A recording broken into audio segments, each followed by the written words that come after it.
So when you first read the script for this, what were your impressions of Sissy? Yeah, that she was sort of a wild character, that she was sort of a nomad and an extrovert, and that she was sort of really far removed from anything I'd done before, which is sort of mostly the attraction in the role. Mm.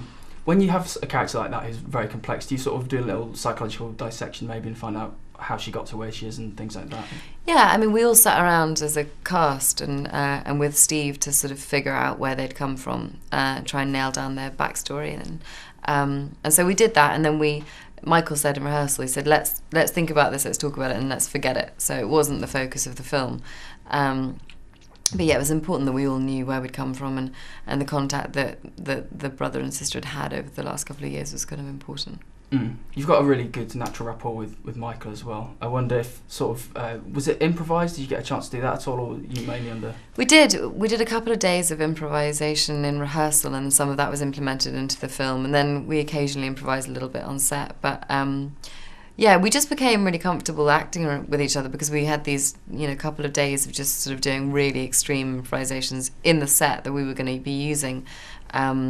And so we just got really kind of comfortable, and then by the time we were filming, it sort of felt, there was nothing that we could do to embarrass each other. Mm. We get to hear your singing voice as well in this film. Lucky you. How was it doing that? Was it sort of playback, or were you actually singing for proper in that scene? No, singing for proper. Oh, wow. Is that a little bit, because it was like, Steve's great one-take shots as well. Was it the first time, or? No, but the plan for that was always to sing live, not dub, and sing in one take.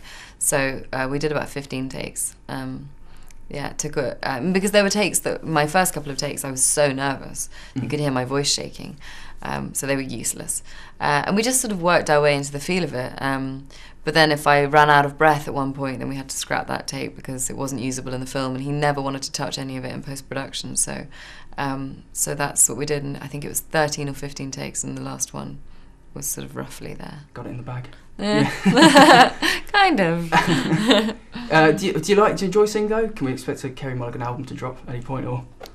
No. No, it was great for this part because she's not a great singer. I'm not a great singer, so I can. So it was more about her ability to sort of hold a room and the message she was trying to convey to her brother.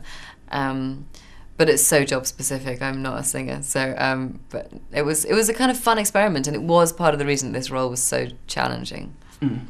A lot of the time, you've got your back to the camera, or maybe sort of sideways faced on with Michael.